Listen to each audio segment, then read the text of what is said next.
Hi ಎಲ್ರಿಗೂ ನಮಸ್ಕಾರ. ನಾನು ಗೋಪಿ ಕುಮಾರ್ ಕಿಶನ್ ಚಾನಲಿಂದ ಮಾತಾಡ್ತಾ ಇದ್ದೀನಿ. ಇವತ್ತಿನ ವಿಡಿಯೋದಲ್ಲಿ ಬಂದ್ಬಿಟ್ಟು 46ನ ಟಾಪ್ ಕಟ್ ಮಾಡೋದನ್ನ, ಡ್ರೆಸ್ ಟಾಪ್ ಕಟ್ ಮಾಡೋದನ್ನ ತೋರಿಸ್ಕೊಡ್ತಾ ಇದ್ದೀನಿ. ಅದೇ ರೀತಿ ನೀವೇನು ಮಾಡಬೇಕು ಅಂದರೆ ನಮ್ಮ ಚಾನಲ್ನ ಲೈಕ್ ಮಾಡಿ, ಶೇರ್ ಮಾಡಿ, ಅದೇ ರೀತಿ ಪಕ್ಕದಲ್ಲಿರೋ ಬೆಲ್ ಬಟನ್ನ ಕ್ಲಿಕ್ ಮಾಡಿ, ಅದರಲ್ಲಿ ಹಾಲ್ ಅಂತ ಆಪ್ಷನ್ ಬರುತ್ತೆ, ಅದನ್ನ ಸೆಲೆಕ್ಟ್ ಮಾಡಿಕೊಂಡ್ರೆ ನಾನು ಮಾಡೋಂಥ ಎಲ್ಲ ವೀಡಿಯೋಗಳು ನಿಮಗೆ ನೋಟಿಫಿಕೇಷನ್ ಆಗಿ ಬರುತ್ತೆ. ಅದೇ ರೀತಿ ನಿಮಗೆ ಇದರಲ್ಲಿ ನಾನು ಕಟ್ ಮಾಡೋದ್ರಲ್ಲಿ ಏನೇ ಡೌಟ್ ಇದ್ದರೂ ನಮಗೆ ಕಾಮೆಂಟ್ ಮಾಡಿ, ಅದನ್ನು ನೆಕ್ಸ್ಟ್ ವೀಡಿಯೋದಲ್ಲಿ ನಾನು ತೋರಿಸ್ಕೊಡಾಗುತ್ತೆ. ಲೇಟ್ ಮಾಡಿದೆ, ವಿಡಿಯೋ ಸ್ಟಾರ್ಟ್ ಮಾಡೋಣ ಬನ್ನಿ. ಡ್ರೆಸ್ ಟಾಪ್ನ ಕಟ್ ಮಾಡೋದು ಹೆಂಗೆ ಅಂತ ತೋರಿಸ್ಕೊಡ್ತಾ ಇದ್ದೀನಿ. ಇದು ಬಂದ್ಬಿಟ್ಟು ಕ್ರೇಪ್ ಲೈನಿಂಗ್ ಇದು. ಅದಕ್ಕೆ ಇದು ಜಾರ್ಜೆಟ್ ಬಟ್ಟೆ. ಈ ಬಟ್ಟೆಗೆ ಕ್ರೇಪ್ ಲೈನಿಂಗ್ ಹಾಕ್ಬೇಕು, ಯಾಕಂದರೆ ಕಾಟನ್ ಹಾಕಿದ್ರೆ ಅದು ಸರಿ ಹೋಗಲ್ಲ ಅಂತ ಕ್ರೇಪ್ ಲೈನಿಂಗ್ ತೊಗೊಂಡಿದ್ದೀನಿ. ನೀಟಾಗಿ ಐರನ್ ಮಾಡಿ ಡಬಲ್ ಲೇಯರ್ ಹಾಕ್ಕೊಂಡಿದ್ದೀನಿ. ಇಲ್ಲಿ ಕಾಣಿಸುತ್ತೆ 1 2 3 4 ಲೇಯರ್ ಹಾಕ್ಕೊಂಡಿದ್ದೀನಿ. ಡಬಲ್ಲು ನೀಟಾಗಿ ಐರನ್ ಮಾಡ್ಕೊಂಡಿದ್ದೀನಿ. ಇದು ಬಾಡಿ ಮೆಜರ್ಮೆಂಟ್ ತೊಗೊಂಡಿದ್ದೀನಿ. ಇದನ್ನು ಇವಾಗ ಫ್ರಂಟ್ ವಿ ನೆಕ್ ಹೇಳಿದರೆ, ಬ್ಯಾಕು ನೆಕ್ ಡೀಪ್ ಇದೆ. ಸೈಜ್ ಬಂದುಬಿಟ್ಟು 38 40, ವೇಸ್ಟ್ 36, ಹಿಪ್ಪು ಬಂದುಬಿಟ್ಟು 43 ಇದೆ. ಈ ಮೆಜರ್ಮೆಂಟ್ನ ನಾವು ಯಾವ ಥರ ಕಟ್ ಮಾಡಬೇಕು. ಆರ್ಮಲ್ ಬಂದುಬಿಟ್ಟು 18 ಇದೆ. 18 ಇದ್ದಾಗ ಏನು ಮಾಡಬೇಕಂದ್ರೆ 6.5 ಇಂಚ್ ಹಾಕ್ಕೋಬೇಕಿಲ್ಲಿ. ಇದು ಫಸ್ಟ್ ಮಾರ್ಕಿಂಗು ಶೋಲ್ಡರ್ದು. ಇದು 6.5 ಆರ್ಮೋಲ್ ಡೀಪ್ದು. ವೇಸ್ಟು ನಾವು ಬ್ಲೌಸ್ ಇಲ್ಲಿ ವೇಸ್ಟ್ ಮೆಜರ್ಮೆಂಟ್ ತೊಗೊತೀವಲ್ಲ, ಅಲ್ಲಿ ಇವ್ರಿಗೆ ಒಂದು 14.5 ಹಾಕೊಳ್ಳೋಣ. ಆಮೇಲೆ ಸ್ಲಿಟ್ ಬಂದುಬಿಟ್ಟು ಇವ್ರದ್ದು ಮೆಜರ್ಮೆಂಟು ಸ್ಲಿಟ್ಟು 20 ಇದೆ. 20ಗೆ ಸ್ಲಿಟ್ ಒಂದು ಮಾರ್ಕು. ಆಮೇಲೆ ಇದು 42 ಲೆಂತ್ ಇದೆ. 42ಗೆ ಫಸ್ಟ್ ಬಂದುಬಿಟ್ಟು ಶೋಲ್ಡರ್ದು, ಆರ್ಮೋಲ್ ಡೌನ್ದು. ವೇಸ್ಟು ಹಿಂಗೆ ಶೇಪ್ ಬರುತ್ತಲ್ಲ, ಡ್ರೆಸ್ ಮೆಜರ್ಮೆಂಟ್ ತೊಗೋಬೇಕಾದ್ರೆ ತೋರಿಸ್ಕೊಟ್ಟಿದ್ದೀನಿ ಶೇಪ್ ಎಲ್ಲಿ ಬರುತ್ತೆ ಅಂತ. ಅದಾದಮೇಲೆ ಸ್ಲಿಟ್ಟು ಮತ್ತು ಲೆಂತ್. ಇದು ಫಸ್ಟ್ ಮಾರ್ಕಿಂಗು.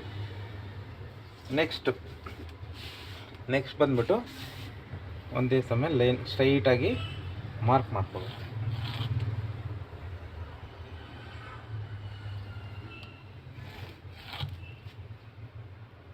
ನಾನು ವೈಟ್ ಚಾಕೆ ಯೂಸ್ ಮಾಡ್ತೀನಿ ಜಾಸ್ತಿ, ಯಾಕಂದರೆ ಅಲ್ಸೋದು ಲಾಸ್ಟ್ ವೀಡಿಯೋದೆಲ್ಲ ತೋರಿಸ್ಕೊಟ್ಟಿದ್ದಲ್ಲ, ಅದಕ್ಕೋಸ್ಕರ ವೈಟ್ ಚಾಕ್ ಯೂಸ್ ಮಾಡ್ತೀನಿ. ಕಾಣಿಸಿಲ್ಲ ಅಂದರೆ ನೀಟಾಗಿ ಅಬ್ಸರ್ವ್ ಮಾಡಿ. ನಾನು ಬೇಕಂದರೆ ಇನ್ನೊಂದು ಸಲ ಬೇರೆ ಮಾರ್ಕ್ ಮಾಡಿ ತೋರಿಸ್ಕೊಡ್ತೀನಿ. ಇದು ಮಾರ್ಜಿನ್, ಶೋಲ್ಡರ್ ಮಾರ್ಜಿನ್ಗೆ ಹೊಲಿತೀವಲ್ಲ, ಅದಕ್ಕೋಸ್ಕರ 2 ಹಾಕಿದ್ದೀನಿ. ಇಲ್ಲೇನು ಹೊಲಿಯೋದಿರಲ್ಲ, ಅದಕ್ಕೆ. ಇದು ವೇಸ್ಟು, ಇದು ಸ್ಲಿಟ್ಟು, ಇದು ಲೆಂತು. ಇವಾಗ ನಮಗೆ ಇಲ್ಲಿಂದ ಮಾರ್ಕ್ ಮಾಡ್ಕೊಂಬರೋಣ. ಇವಾಗ 43 ಇದೆ. ಏನೋ ಹಿಪ್ ಮೆಜರ್ಮೆಂಟಿಗಿಂತ ಇಲ್ಲಿ ಸ್ವಲ್ಪ ಜಾಸ್ತಿ ಇರಬೇಕು, ಯಾಕಂದರೆ ನಡಿಬೇಕಾದ್ರೆ ಸೈಡಲ್ಲೆಲ್ಲ ಸ್ವಲ್ಪ ಓಪನ್ ಆಗಿಬಿಡುತ್ತೆ. ಸ್ಟ್ರೈಟಾಗಿ ಕೊಟ್ಟರೆ ಸ್ವಲ್ಪ 1-2 ಇಂಚ್ ಜಾಸ್ತಿ ಇಟ್ಕೋಬೇಕು. ಹಿಪ್ ಮೆಜರ್ಮೆಂಟು ಇಲ್ಲಿ 43 ಇದೆ.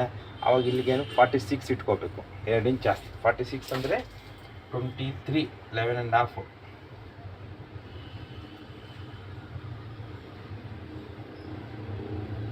ನೆಕ್ಸ್ಟು ಇಲ್ಲಿ 43 ಇದೆ. ಇಲ್ಲಿ 1 ಇಂಚ್ ಜಾಸ್ತಿ ಇಟ್ಕೊಳ್ಳಿ. ಹಿಪ್ ಮೆಜರ್ಮೆಂಟ್ಗಿಂತ 1 ಇಂಚ್ ಜಾಸ್ತಿ. 43, 45, 12.5 ಇಲ್ಲಿ ಇಟ್ಕೊಳ್ಳಿ.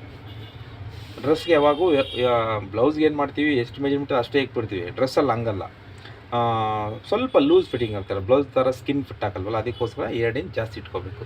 ಹಿಪ್ಪಿಗೆ 2 ಇಂಚ್ ಜಾಸ್ತಿ, ಈ ವೇಸ್ಟ್ಗೆ 1 ಇಂಚ್ ಜಾಸ್ತಿ. 36, 38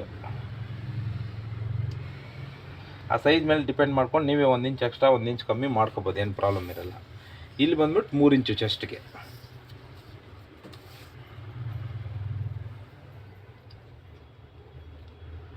ಇದು 1-2 ಇಂಚು, 2.25 ಇಂಚು ಅಂದಾಜಾಗಿ ಹಾಕ್ಕೊಳ್ಳಿ. ಶೋಲ್ಡರ್ ಮೆಜರ್ಮೆಂಟ್ ಮೈನ್ ಇದೇ ಇರೋದು. ಶೋಲ್ಡರ್ ಬಂದ್ಬಿಟ್ಟು ಇವ್ರಿಗೆ 15 ಇದೆ, ಫ್ರಂಟು 6 ಇದೆ, ಬ್ಯಾಕು 7 ಇದೆ ಡೀಪು. ಅವಾಗ ಏನು ಮಾಡಬೇಕು, ಒಂದು 3 ಇಂಚ್ ಲೆಸ್ ಮಾಡಬೇಕು. 3 ಇಂಚ್ ಲೆಸ್ ಮಾಡಿದ್ರೆ 12 ಬರುತ್ತೆ. 12 ಇಲ್ಲ 13 ಇಟ್ಕೊಳ್ಳಿ, ಯಾಕಂದರೆ ಇಲ್ಲಿ ಸೈಜ್ ದೊಡ್ಡದಲ್ಲ. ಆಮೇಲೆ ಹಿಂಗಾಗ್ಬಿಟ್ರೆ ಇಲ್ಲಿ ರಿಂಕಲ್ಸ್ ಬಂದುಬಿಡ್ತದೆ, ಅದಕ್ಕೋಸ್ಕರ. ಇದು ಬಂದ್ಬಿಟ್ಟು ದೊಡ್ಡ ಸೈಜ್ ಇದೆಯಲ್ಲ, ಅದಕ್ಕೆ ಒಂದು 3 ಕಾಲು ಇಟ್ಕೊಳ್ಳಿ. ಚೆಸ್ಟ್ ಪೋರ್ಷನ್ ಜಾಸ್ತಿ ಇದ್ದರೆ, ಬ್ಯಾಕ್ ಡೀಪು ಜಾಸ್ತಿ ಇದ್ದರೆ, ಈ ಶೋಲ್ಡರು 15 ಇದ್ದರೆ 2 ಇಂಚ್ ಕಮ್ಮಿ ಮಾಡಿ 13 ಇಟ್ಕೊಳ್ಳಿ. ಯಾಕಂದರೆ ಇಲ್ಲಿ ಕ್ರಾಸಾಗಿ ಜಾಸ್ತಿ ಹೋಗ್ಬಿಡುತ್ತೆ. ಆವಾಗ ಈ ಪೋರ್ಷನಲ್ಲಿ ಎಳ್ಕೊಂಡಂಗೆ ಆಗುತ್ತೆ, ಇಲ್ಲಿ ನೆಕ್ ಹತ್ರ ಎಳ್ಕೊಂಡಂಗೆ ಆಗುತ್ತೆ, ಇಲ್ಲ ಈ ಪೋರ್ಷನಲ್ಲಿ ಎಳ್ಕೊಂಡಂಗೆ ಆಗುತ್ತೆ. ಅದಕ್ಕೋಸ್ಕರ ನಾವು ಮಾರ್ಕ್ ಮಾಡ್ತಾಯಿದ್ರೆ ಡೌಟ್ ಬಂದಾಗ ಸ್ವಲ್ಪ ಜರ್ಸ್ಕೋಬೋದು, ಏನಾಗಲ್ಲ. ಆಮೇಲೆ ಇವರಿಗೆ ಡ್ರೆಸ್ಗೆ ಯಾವಾಗೋ ಬ್ಯಾಕ್ ಡಾಟ್ ಹಾಕ್ಕೊಬೇಕು. ಬ್ಯಾಕ್ ಡಾಟ್ ಮೇಲ್ಗಡೆಯಿಂದ 9 ಇಂಚು, ಅಲ್ಲಿಂದ ಇಲ್ಲಿಗೆ 18 ಇಂಚು, ಇಲ್ಲಿ ಒಂದು 4 ಕಾಲು, ಇದು 4.25. ಇವಾಗ ಇಲ್ಲಿ ಬಂದು ಸ್ಟ್ರೈಟ್ ಲೈನು,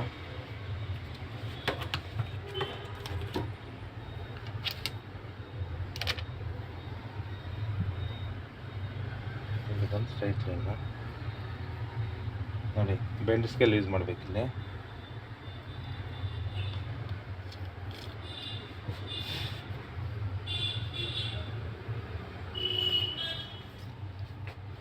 ಆಮೇಲೆ ಇಲ್ಲಿ ಸ್ಟ್ರೈಟಾಗಿ ಇಟ್ಕೋಬೇಕು.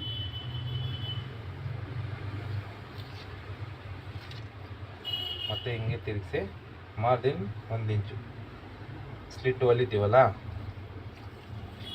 ಅದಕ್ಕೋಸ್ಕರ. ಮತ್ತು ಇದು ನಮ್ಮ ಸ್ಕೇಲಲ್ಲಿ ಶೇಪ್ ಕರೆಕ್ಟಾಗಿ ಬರೋಲ್ಲ. ಸ್ಕೇಲ್ನೆಲ್ಲ ನಾವು ಇದು ಮಾಡೋಕ್ಕೆ ಹೋಗ್ಬಿಡಿ. ಸ್ಕೇಲಲ್ಲಿ ಮಾರ್ಕ್ ಮಾಡಿಕೊಂಡು ನೀವು ಕೈಯಲ್ಲೇ ಹಿಂಗೆ ನೀಟಾಗಿ ಹಿಂಗೆ ರೌಂಡ್ ಶೇಪಾಗಿ ತಿರ್ಸ್ಕೋಬೇಕು. ಚೆಸ್ಟ್ ದಪ್ಪ ಇರೋರಿಗೆ ಇಲ್ಲಿ ಸ್ವಲ್ಪ ಶೇಪ್ ತಗೊಳ್ಳಿ ಈ ಪೋರ್ಷನಲ್ಲಿ, ಚೆಸ್ಟ್ ಪೋರ್ಷನಲ್ಲಿ. ಇಲ್ಲ ನಾರ್ಮಲ್ ಆಗಿದೆ ಅಂತಂದರೆ ಸೇಮ್ ಹಂಗೆ ರೆಗ್ಯುಲರಾಗಿ ಹಾಕೊಳ್ಳಿ. ಆಮೇಲೆ ಹಾಕೊಳ್ಳಿ. ಏನಕ್ಕೆ ಇವ್ರಲ್ಲಿ ಸ್ಲೀವ್ಸ್ ಫಸ್ಟ್ ಕಟ್ ಮಾಡಿಲ್ಲ ಅಂದರೆ ಇದು ಬಫ್ ಸ್ಲೀವ್ಸ್ ಇದೆ ನೋಡಿ. ಈ ಥರ ಬಫ್ ಸ್ಲೀವ್ಸ್ ಫೋಟೋ ಹಾಕ್ತೀನಿ, ಆ ಥರ ಬಫ್ ಸ್ಲೀವ್ಸ್ ಇದೆ. ಅದಕ್ಕೋಸ್ಕರ ಏನು ಮಾಡ್ತಾಯಿದ್ದೀನಿ, ಇದು ಡೈರೆಕ್ಟಾಗಿ ಇದೇ ಕಟ್ ಮಾಡ್ಕೊತಾ ಇದ್ದೀನಿ. ಆಮೇಲೆ ಹಾರ್ಮೋಲ್ ಚೆಕ್ ಮಾಡ್ಕೋಬೇಕು.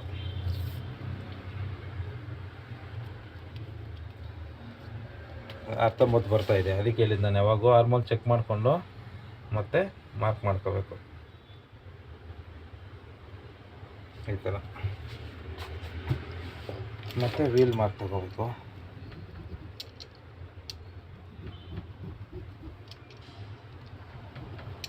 ಇದು ಬ್ಯಾಕ್ ಡ್ಯಾಟ್ಗೆ, ಇದು ಸೈಡ್ಗೆ.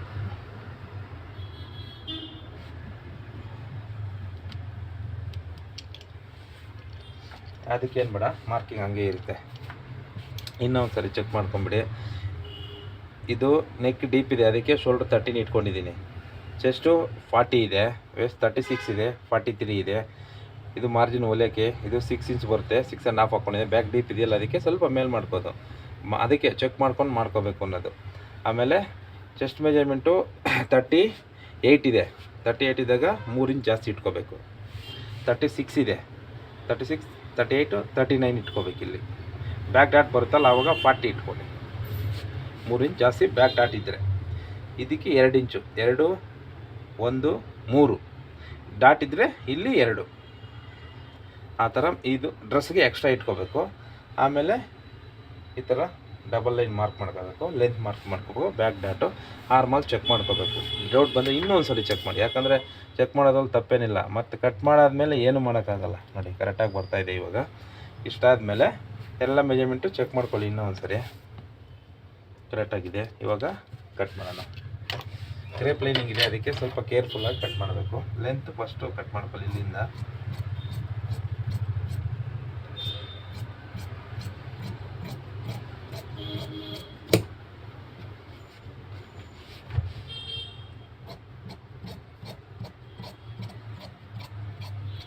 ಆ ಲೈನ್ ಸೈಡಲ್ಲಿ ಲೈನ್ ಇರುತ್ತಲ್ಲ, ನಾವು ಸ್ಟ್ರೈಟಾಗಿ ಹಾಕ್ಕೊಳ್ತೀವಿ, ಅದ್ರ ಮೇಲೇ ಕಟ್ ಮಾಡ್ಕೊಳ್ಳಿ. ಆಮೇಲೆ ಇಲ್ಲಿವರೆಗೂ ಹಿಪ್ಪುವರೆಗೂ. ಅದಾದಮೇಲೆ ಲೂಸು ಟೈಟ್ ಮಾಡೋಕ್ಕೆ ಏನು ಮಾಡಬೇಕು, ಈ ಥರ ಕ್ರಾಸ್ ಕಟ್ ಮಾಡಿಕೊಂಡು ಲೂಸು ಟೈಟ್ ಮಾಡ್ಕೊಳ್ಳೋಕ್ಕೆ ಮಾರ್ಜಿನ್ 1.5-2 ಇಂಚ್ ಇಟ್ಕೋಬೇಕು ನಿಮಗೆ. ಇಲ್ಲಾಂದರೆ ಆಮೇಲೆ ಲೂಸು ಟೈಟ್ ಆಗ್ದಿರ ಅವ್ರಿಗೆ ಡ್ರೆಸ್ ವೇಸ್ಟ್ ಆಗಿಬಿಡುತ್ತೆ. ಇಷ್ಟ ಆಯಿತು. ಅದಾದಮೇಲೆ ಡ್ರೆಸ್ ಲೆಂತ್ ಇರುತ್ತೆ, ಹಂಗೆ ಎಲ್ಲ ಫುಲ್ಲು ಕಟ್ ಮಾಡೋಕ್ಕೆ ಆಗಲ್ಲ. ಇದನ್ನು ಫೋಲ್ಡ್ ಮಾಡ್ಕೊತೀವಿ ಜರಿಸ್ಕೊಂಡು.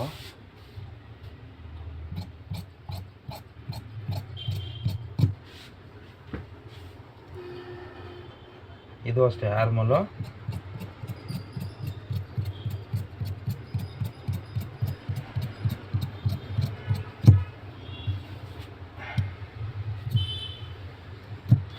ಹಂಗೆ ಇಲ್ಲೊಂದು ಚಟ್ಕ, ನೆಕ್ಲು ಕಟ್ ಮಾಡ್ತೀವಲ್ಲ ಇಲ್ಲೊಂದು ಚಟ್ಕ.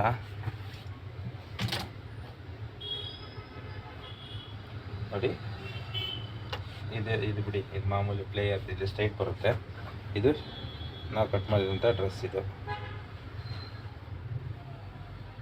ನೋಡಿ. ರಾತ್ರಿ ಜರುಗ್ಬಿಡ್ತದೆ, ಅದಕ್ಕೆ ಕ್ರೇಪ್ ಲೈನಿಂಗ್ ತುಂಬ ಕೇರ್ಫುಲ್ಲಾಗಿ ಕಟ್ ಮಾಡ್ಕೋಬೇಕು.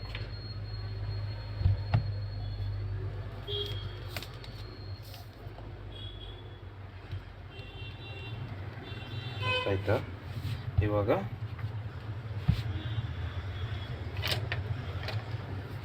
ಇನ್ನು ಫ್ರಂಟ್ ಶೇಪ್ ತೆಗಿಬೇಕು. ನೆಕ್ ಗಿಲ್ ಕಟ್ ಮಾಡ್ಕೋಬೇಕು. ನೆಕ್ ಡಿಪ್ಸು ವಿ ನೆಕ್ ಅಲ್ಲ 6.5 ಇಟ್ಕೊಳ್ಳಿ. ವಿ ನೆಕ್ ಇದ್ದರೆ ಅರ್ಧ ಇಂಚ್ ಜಾಸ್ತಿ ಕಟ್ ಮಾಡ್ಕೊಳ್ಳಿ, ಡೀಪ್ ಇಟ್ಕೊಳ್ಳಿ. ನಾರ್ಮಲ್ ನೆಕ್ ಇದ್ದರೆ ಅರ್ಧ ಇಂಚ್ ಮೇಲೆ ಇಟ್ಕೊಳ್ಳಿ. ನೆಕ್ ಶೇಪ್ಗಳು ನೋಡ್ಕೊಂಡು ನಾವೇ ಕಟ್ ಮಾಡ್ಕೋಬೇಕು.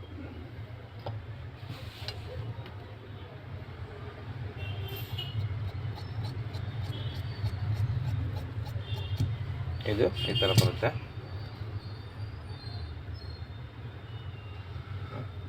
ಈ ಥರ ವಿ ನೆಕ್ ಬರುತ್ತೆ. ಮತ್ತು ಇದು ತೆಗೆದುಬಿಡಿ. ಇದು 7 ಇಂಚ್ ಇದೆ ಡೀಪು.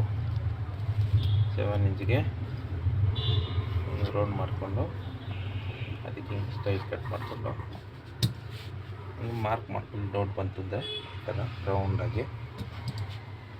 ಆಮೇಲೆ ಅದೇ ಥರ ಇದನ್ನು ಕ್ರಾಸ್ ರೌಂಡಾಗಿ ಕಟ್ ಮಾಡ್ಕೊಂಡು ಇದಾಯ್ತಾ. ಅದಾದಮೇಲೆ ಬ್ಯಾಕ್ ನೆತ್ತಿಬಿಟ್ಟು ಫ್ರಂಟ್ ಹಾಕೊಳ್ಳಿ.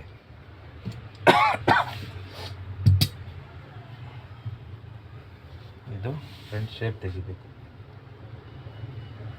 ಬ್ಲೌಸ್ಗೆ ತೆಗ್ದಂಗೆ ಜಾಸ್ತಿ ತೆಗಿಯಂಗಿಲ್ಲ, ಯಾಕಂದರೆ ಬ್ಲೌಸ್ಗೆ ಬಂದ್ಬಿಟ್ಟು ಇಲ್ಲಿ ನಾವು ಆರ್ಮಲ್ ಹತ್ರ ಹಿಂಗೆ ಡಾಟ್ ಕೊಡ್ತೀವಿ, ಅದಕ್ಕೋಸ್ಕರ ಅದಕ್ಕೆ ಜಾಸ್ತಿ ತೆಗಿತೀವಿ. ಇದಕ್ಕೆ ಡಾಟ್ ಏನು ಕೊಡಲ್ಲ ನಾವು, ಅದಕ್ಕೋಸ್ಕರ ಒಂದು ಅರ್ಧ ಇಂಚ್ ಅಷ್ಟೇ. ಅರ್ಧ ಇಂಚ್ಗಿಂತ ಕಮ್ಮಿ ತೊಗೊಂಡ್ರೂ ಪರವಾಗಿಲ್ಲ. ಅದೇ ಥರ ಅಷ್ಟೇ. ಡ್ರೆಸ್ಗೆ ಬ್ಲೌಸ್ಗೆ ಜಾಸ್ತಿ ತೆಗಿತೀವಿ, ಇಲ್ಲಿ ಡಾಟ್ ಬರುತ್ತೆ, ಇದಕ್ಕೆ ಡಾಟ್ ಬರಲ್ಲ, ಅದಕ್ಕೆ ಸ್ವಲ್ಪ ಕಮ್ಮಿ ತಗೋಬೇಕು ಅಷ್ಟೇ.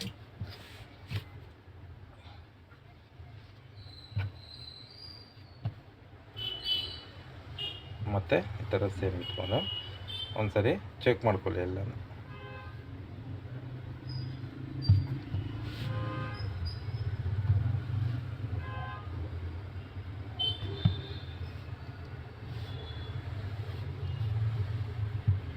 ಇದು ಇವತ್ತಿನ ವಿಡಿಯೋ. ಈ ವಿಡಿಯೋ ನಿಮ್ಗೆ ಇಷ್ಟ ಆಗಿದ್ರೆ ಲೈಕ್ ಮಾಡಿ, ಶೇರ್ ಮಾಡೋದನ್ನು ಮರಿಬೇಡಿ. ನಿಮ್ಮ ಕಡೆಯಿಂದ ಬೇರೊಬ್ರಿಗೂ ಹೆಲ್ಪ್ ಆಗಲಿ. ಏನೇನಾದರೂ ಇದರಲ್ಲಿ ಮಾರ್ಕಿಂಗಲ್ಲಿ ಏನೇ ಡೌಟ್ ಇದ್ದರೂ ಕಾಣಿಸ್ತಾ ಇಲ್ವೋ, ಇಲ್ಲ ಸೈಡ್ ಮಾರ್ಕು, ಇಲ್ಲ ಮೆಜರ್ಮೆಂಟ್ಗಳು 2 1 3 1 2 ಇದಕ್ಕೆ 2 ಈ ಥರ ಮೆಜರ್ಮೆಂಟ್ನ ಬಾಡಿ ಮೆಜರ್ಮೆಂಟ್ ಎಕ್ಸ್ಟ್ರಾ ಇಟ್ಕೊಂಡು ಕಟ್ ಮಾಡ್ಕೋಬೇಕು. ಪ್ಲೇಯರು ಹಿಪ್ ಮೆಜರ್ಮೆಂಟ್ ಎಷ್ಟು ಇಕ್ತೀವೋ ಅದಕ್ಕಿಂತ 2 ಇಂಚ್ ಜಾಸ್ತಿ ಇಟ್ಕೊಂಡು ಹಿಂಗೆ ಕಟ್ ಮಾಡ್ಕೊಬೇಕು, ಶೇಪ್ ತಗೋಬೇಕು. ಇದು ಮಾಮೂಲಿ ಡೀಪ್ ಇದ್ದರೆ ಶೋಲ್ಡ್ರ್ ಕಮ್ಮಿ ಬರುತ್ತೆ, ಡೀಪ್ ಮೇಲೆ ಬ್ಯಾಕ್ ಡೀಪ್ ಮೇಲೆ ಬಂದರೆ ಶೋಲ್ಡ್ರು ಸ್ವಲ್ಪ ಜಾಸ್ತಿ ಬರುತ್ತೆ ಅಷ್ಟೇ. ಇದು ಜಾಸ್ತಿ ಬರುತ್ತೆ, ಇದು ಸ್ವಲ್ಪ ಡೌನ್ ಬರುತ್ತೆ. ಇದು ಮೇಲೆ ಬಂದರೆ ಇದು ಡೌನ್ ಬರುತ್ತೆ, ಇದು ಜಾಸ್ತಿ ಬರುತ್ತೆ ಅಷ್ಟೇ. ಈ ಥರ ಬರುತ್ತೆ. ನೆಕ್ಸ್ಟ್ ನೆಕ್ಕೇ ಪ್ರತಿಯೊಂದನ್ನು ಹೇಳ್ಕೊಡ್ತೀನಿ, ಓಕೆನಾ? ಡನ್.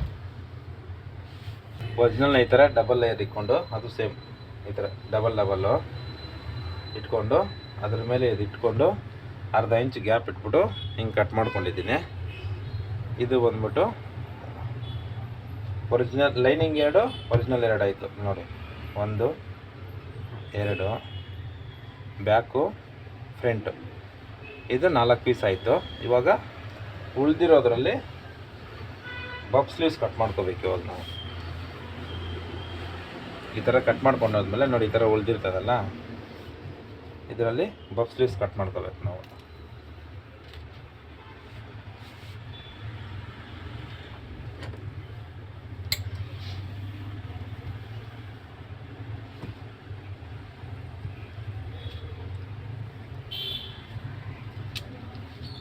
ಇದು ಮಾಮೂಲಿ ಸ್ಟ್ರೈಟ್ ಒಂದು ಲೈನು, ಕೆಳಗಡೆ ಮಾರ್ಜಿನ್ ಹೊಲಿಯೋಕ್ಕೆ. ಸ್ಲೀವ್ ಲೆಂತ್ ಬಂದುಬಿಟ್ಟು 10 ಇಂಚ್ ಇದೆ. ರೆಗ್ಯುಲರಾಗಿ ಹೆಂಗೆ ಮಾರ್ಕ್ ಮಾಡ್ತೀವೋ ಹಂಗೆ ಮಾರ್ಕ್ ಮಾಡ್ಕೊಳ್ಳಿ. 10 ದೊಡ್ಡ ಸೈಜೆಲ್ಲ ಆರ್ಮೋಲ್ ಡೌನ್ 4, ಸೇಮ್ ಇಲ್ಲ 10.5 armhole down 4.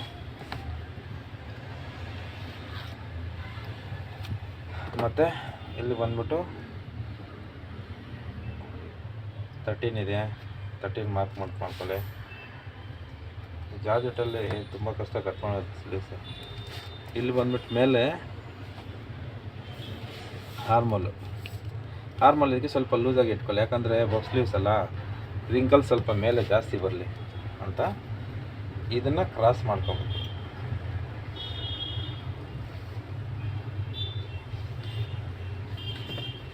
Length ಆರ್ಮಲ್ down sleeve round ಕರೆಕ್ಟಾಗಿ ಇಟ್ಕೊಂಡಿದ್ವಿ. ಇದು 1 ಇಂಚ್ ಜಾಸ್ತಿ ಇಟ್ಕೊಂಡಿದ್ದೀನಿ.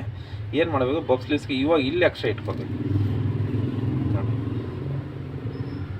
ಒಂದು 4 ಇಂಚ್ ಇಟ್ಕೊಂಡಿದ್ದೀನಿ. ಇವಾಗ ಮಾರ್ಜಿನ್ ಕಟ್ ಮಾಡಿಬಿಡಿ. ಈ ಸೈಡ್ ಮಾರ್ಜಿನ್ ಕಟ್ ಮಾಡಿಬಿಡಿ.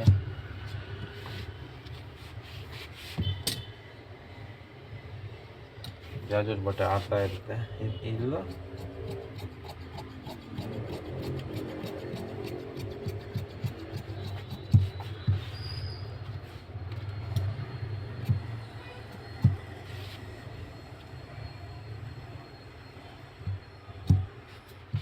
ಇಲ್ಲಿ ಎಕ್ಸ್ಟ್ರಾ ಇಟ್ಕೋಬೇಕು. ಈ ಥರ ಫ್ರಂಟ್ ಟು ಬ್ಯಾಕ್ ಶೇಪ್ ಏನಿರಲ್ಲ ಇದಕ್ಕೆ, ಯಾಕಂದರೆ ಇಲ್ಲಿ ಫಿಲ್ಟಿಗಳು ಹಿಡಿತೀವಲ್ಲ ಶೇಪು ಹೋಗ್ಬಿಡುತ್ತದು. ಅದಕ್ಕೆ 4 ಇಂಚ್ ಜಾಸ್ತಿ ಇಟ್ಕೊಂಡು ಹಿಂಗೆ ಕಟ್ ಮಾಡಿಕೊಂಡ್ರೆ ಇದು ರಿಂಕಲ್ಸ್ ಕೊಟ್ಟರೆ ಮೇಲ್ಗಡೆ ಬಫ್ ಎದ್ದೇಳ್ತದೆ. ಈ ಥರ ಬಫ್ ಸ್ಲೀವ್ಸ್ನ ಕಟ್ ಮಾಡೋದು. ಇನ್ನು ಬಫ್ ಸ್ಲೀವ್ಸ್ ಅಲ್ಲಿ ಸುಮಾರಿದೆ, ಅವೆಲ್ಲ ತೋರಿಸ್ಕೊಡ್ತೀನಿ. ಸೊ ಇದರಲ್ಲಿ ಇಲ್ಲಿ ಮೇಲ್ಗಡೆ ಮಾತ್ರ ಸ್ವಲ್ಪ ಬಫ್ ಬರುತ್ತಲ್ಲ ಆ ಥರ ಡಿಸೈನ್ ಇದು. ನೆಕ್ಸ್ಟು ಈ ಥರ ಇಲ್ಲಿವರೆಗೂ ಬಫ್ ಬಂದು ಇಲ್ಲಿ ಪಟ್ಟಿ ಹಾಕೋದು ಅವೆಲ್ಲ ನೆಕ್ಸ್ಟ್ ವಿಡಿಯೋದಲ್ಲಿ ತೋರಿಸ್ಕೊಡ್ತೀನಿ.